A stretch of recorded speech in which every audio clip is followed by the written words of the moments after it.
Bom, voltamos com a segunda parte do nosso vídeo. Se você caiu aqui de paraquedas ao longo desses dias aqui no canal Seleção Literária, eu estou fazendo um especial sobre jornalismo literário, em que eu estou mostrando toda a coleção Jornalismo Literário lançado pela Companhia das Letras. A primeira parte já saiu. Para não ficar muito longo, eu dividi em duas partes, então se você caiu aqui de paraquedas vendo esta segunda parte, você pode ir também ver a primeira. Agora nessa segunda parte eu vou mostrar mais 12 livros, inclusive os livros do Gay Talese, que é um dos grandes expoentes desse jornalismo literário, desse novo jornalismo. Ele é o autor, inclusive, que tem mais livros nessa coleção, e eu vou mostrar para vocês logo depois da vinheta. Se liga aí.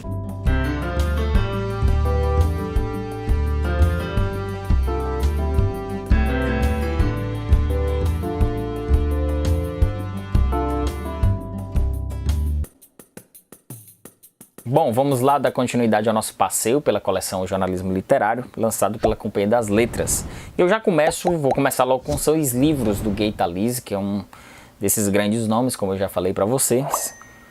E aqui nós temos A Mulher do Próximo, em que ele retrata toda a revolução sexual que os Estados Unidos estavam passando nos anos 60, seja do ponto de vista do movimento hippie, ou do ponto de vista de pequenas pessoas, anônimos mesmo, e o Talese ele consegue se adentrar muito na intimidade dessas figuras e a partir daí conseguir traçar todo um panorama muito amplo sobre esse momento. É considerado por muitos como um divisor de águas sobre a história da sexualidade nos Estados Unidos, e aqui a gente tem a tradução também do Pedro Maia Soares. E já puxando outro livro clássico do Talese, nós temos O Reino e o Poder. Aqui ele se debruça sobre o dia a dia do New York Times, o mais influente jornal do mundo.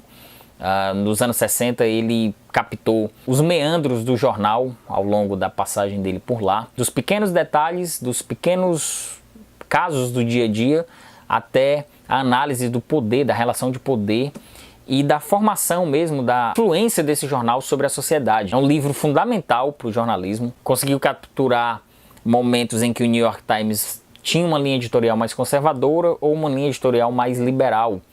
E o Talese ele consegue mais uma vez reunir no seu texto consagrado nesse O Reino e o Poder, também com tradução do Pedro Maia Soares. Eu comentei no vídeo anterior, no primeiro vídeo, sobre essa relação do jornalismo literário estar sempre traçando perfis, trazendo histórias de celebridades, de pessoas muito famosas ou de anônimos. E aqui o Talese ele tem um texto dos textos que é o Fama e Anonimato, em que ele definitivamente sai das redações, sai do dia a dia da redação e vai para a rua colher as histórias, as melhores histórias. E não só isso, né? Porque aqui também tem um ensaio clássico do que ele tentou entrevistar o Frank Sinatra e nem por conta disso ele deixou de fazer, ele não conseguiu entrevistar, mas nem por conta disso ele deixou de fazer um ensaio que é um dos ensaios célebres do Frank Sinatra, que se chama Frank Sinatra Está Resfriado, que sempre com bastante ironia. Ele trata do dia a dia de Nova York, dos anônimos, e trata também aqui de uma figura tão popular quanto o Frank Sinatra. Esse livro ficou esgotado durante muito tempo no Brasil, ele foi lançado nos anos 70, com o nome Aos Olhos da Multidão, mas depois dessa edição nunca mais voltou ao público e só voltou agora nos anos 2000 com esse nome Fama e Anonimato. E aqui nós temos tradução do Pedro Maia Soares, também não, de Luciano Vieira Machado. Outra grande reportagem do Talese é esse aqui, Honra o Teu Pai, em que ele entra no submundo da máfia. A máfia nova-iorquina, que foi muito retratado no cinema, na cultura pop, nas séries de TV. Aqui a gente tem o Talese trazendo o dia a dia da máfia, não somente sob o ponto de vista do crime, que é muito mais conhecido, da contravenção, da corrupção, o submundo mesmo mais sujo dessa relação da máfia com a sociedade, mas o Talese ele traz um aspecto, vamos dizer, mais tradicional da máfia, do ponto de vista da família, que tem como um de seus pilares mais sagrados a condição da família e a relação da família com o poder. Obviamente o Talese não iria tratar só desse assunto sob esse ponto de vista do crime, mas ele traz também desse ponto de vista, digamos, mais humano e a relação dessas pessoas, desses mafiosos com a família. Aqui nós temos tradução do Donaldson Garchagin. O penúltimo livro do Talese nesta coleção Jornalismo Literário é o Voyeur. Aqui é uma das histórias mais bizarras e que mostra toda a paranoia da sociedade norte-americana, que a gente só vê por lá.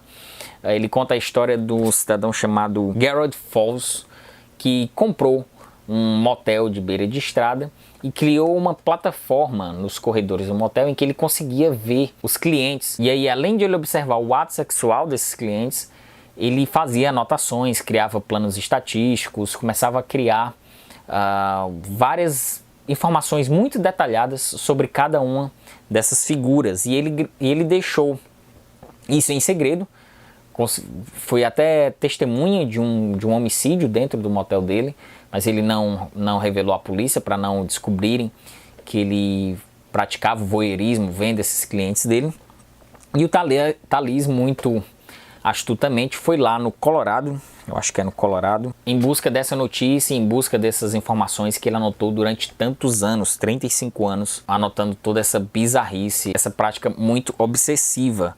Aqui nós temos tradução do Pedro Maia Soares. E por fim, desta coleção Jornalismo Literário, nós temos o último livro do Thalys, que é o Vida de Escritor. Aqui são relatos autobiográficos dele, contando toda a trajetória dele no jornalismo, mas ele pontua com a relação de pessoas comuns, pessoas que em determinado momento da vida estavam ou se tornaram pessoas, vamos dizer, fracassadas, e o Thalys faz uma relação dessas pessoas comuns mesmo, nada a ver com ele, e que ele faz a relação da trajetória dele como grande escritor e jornalista. Aqui nós temos tradução do Donaldson Garchagen. Outro grande livro clássico dessa coleção é este aqui, Crime e Castigo, do Zueni Ventura.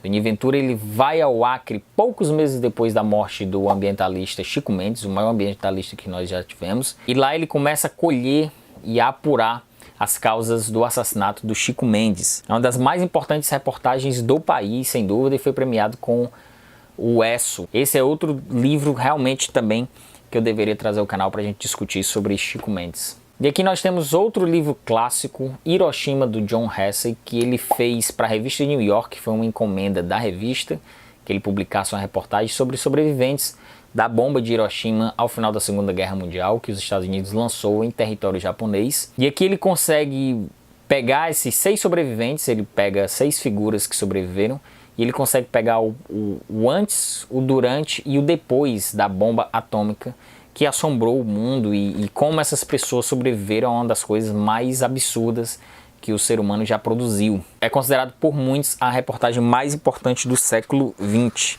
Tradução do Hildegard Feist. Temos outro livro de perfil biográfico, mas sob o ponto de vista de figuras muito importantes da política nacional, pelo menos nos últimos 30, 40 anos, Vultos da República.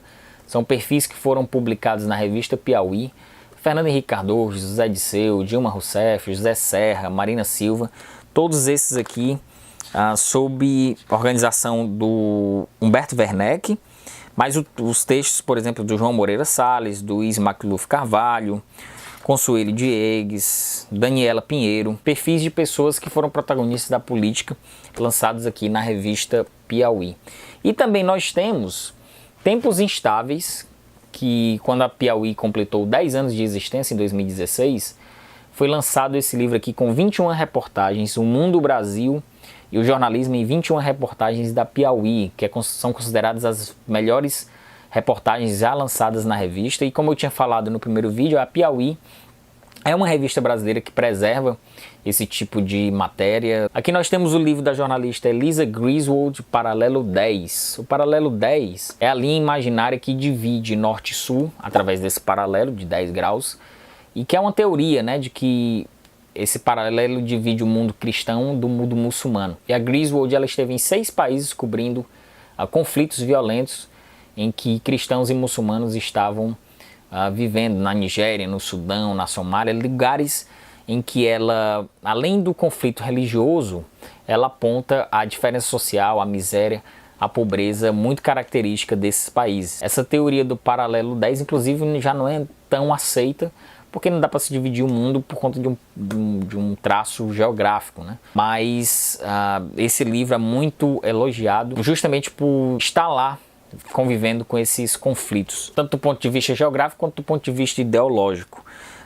Aqui com tradução da Ângela Pessoa. E por fim, desses livros que eu tenho, desta coleção, nós temos da Lillian Ross, Filme. Ela, quando o John Ford foi filmar o Emblema Vermelho da Coragem, que é um clássico da literatura, ela ficou 2 anos acompanhando as filmagens. Então ela acompanha todo o processo da indústria cinematográfica, na época de ouro da indústria cinematográfica, e retratou neste livro aqui o filme, que conta muito do glamour daquela indústria, que, como eu falei, estava vivendo seus anos de glória, mas também muito do que não queria ser mostrado, que não queria que se chegasse à superfície. E aqui também com tradução do Pedro Maia Soares. Bom, pessoal, esses foram os livros. Eu tentei dar uma passadinha em cada um deles aqui, pra gente saber cada um desses títulos que eu tenho. Não tenho todos, faltam 7 livros. Eu não sei se eu vou tê-los, mas se um dia eu chegar a ter esses outros 7 livros, quem sabe eu traga uma terceira parte aqui para mostrar para vocês. Os 7 livros que faltam ainda é o Dentro da Floresta, A Árvore de Guernica, A Feijoada que Derrubou o Governo, A 12ª Noite da Avenida Paulista. Esses 2 últimos são do Joel Silveira. O Livro das Vidas, que é do Matina Suzuki, que é o coordenador desta coleção lá na Companhia das Letras. Operação Massacre e Stazilândia. Aí quem sabe quando eu tiver todos esses livros eu possa fazer um vídeo aqui completando a terceira parte. Eu tenho outros livros, reportagem, outros livros desse jornalismo que tanto me agrada, que tanto eu gosto. E aí pode ser que eu também traga um vídeo, mas eu queria trazer especificamente sobre dessa coleção, que eu considero que seja uma das mais importantes já lançadas aqui no Brasil. E que nem é tão conhecida assim. Ela foi lançada como uma coleção, mas ela é meio espaçada, né? Ela foi lançada ao longo dos muitos anos da Companhia das Letras, anos 90, anos 2000. Como eu falei, alguns desses títulos ficaram perdidos pelo caminho, não tem novas edições, alguns estão sendo vendidos muito caros. E aí, na sequência, ao longo dessa semana, eu vou trazer 3 resenhas de livros reportagem, que a gente vai discutir um pouco mais sobre 3 obras. Então você fica acompanhando aqui no canal, que em breve esses vídeos vão sair. Mas para você acompanhar é bom que você esteja inscrito e ative o sininho de notificação para ficar recebendo as novidades. E se você gostou desse nosso vídeo, deixa o like também, que isso é muito importante para a gente. Então é isso, pessoal. Valeu. Tchau.